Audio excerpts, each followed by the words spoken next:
My fellow South Africans, today I wish to address you about the National Dialogue, an initiative that has been in discussion by a number of leaders in our country and many other people for some time. This initiative has been gathering great support and enthusiasm since it was proposed last year. It has been endorsed by a wide range of formations across society.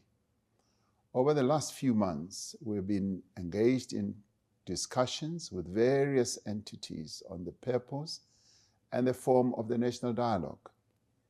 In the wake of these consultations, there is broad agreement that given the challenges our country is facing at the moment, we should convene the National Dialogue.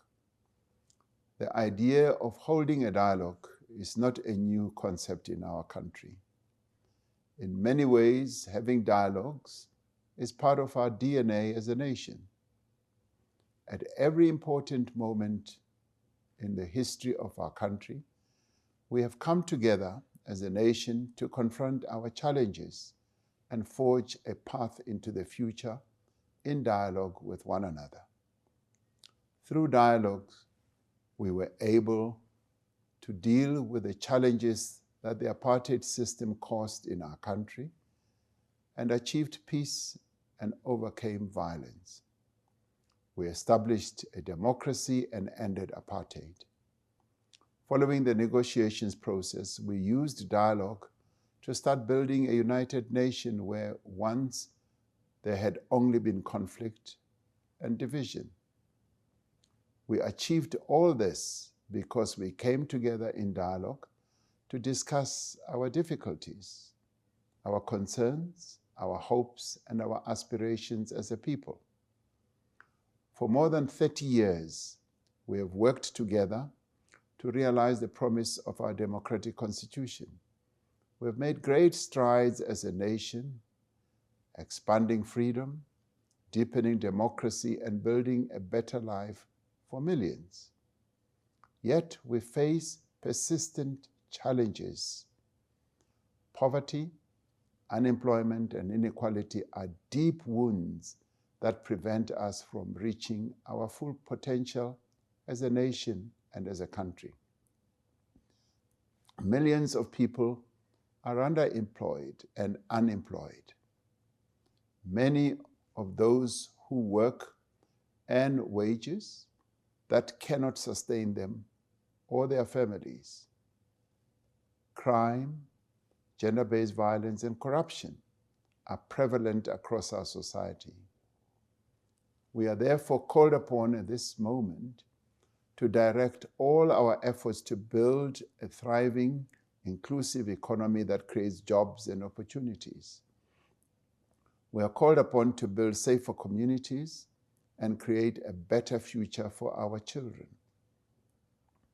We are also called upon to give all sectors of our society, men and women, young and old, persons with disabilities, the LGBTQI community, and urban and rural people, a voice to determine how we address the problems of today and build the South Africa we want for future generations.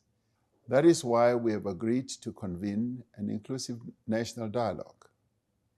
The dialogue will be a people-led, society-wide process to reflect on the state of our country in order for us to reimagine our future.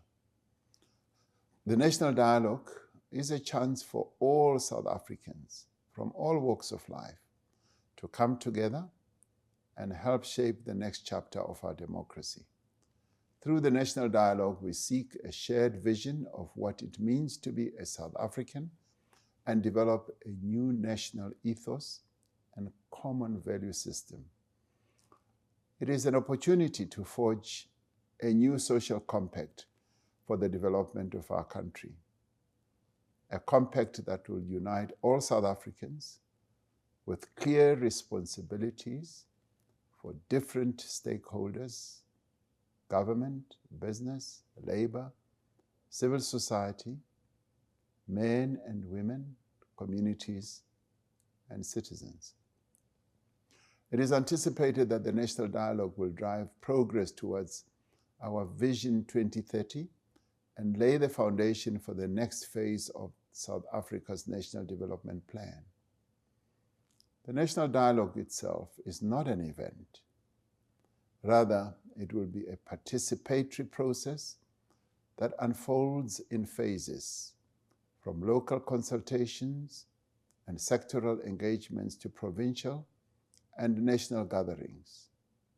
In my capacity as the head of state, I will be calling a national convention on Friday, the 15th of August 2025. This national convention will represent the diversity of the South African nation. The first national convention will set the agenda for the National Dialogue. It will be a representative gathering, bringing together government, political parties, civil society formations, business, labor, traditional leaders, religious leaders, cultural workers, sports organizations, women, youth, community voices, amongst others. Through their various political, social, and other formations, in their workplaces and places of worship, communities, villages, and sites of learning, South Africans will, in the months following the National Convention, be encouraged to be in dialogue to define our nation's path into the future. The views, concerns, and proposals that will emerge from this conversation will be brought together at a second National Convention that is planned to be held in the beginning of next year. This second National Convention will reinforce our shared values and adopt a common vision and program of action for our country into the future. We expect that the National Convention will finalize a compact that outlines the roles and responsibilities of all South Africans. To guide and champion the National Dialogue, I am appointing an eminent persons group. These leading figures in our society, reflecting the great diversity of our nation, with a proven commitment to the advancement of social cohesion and nation building.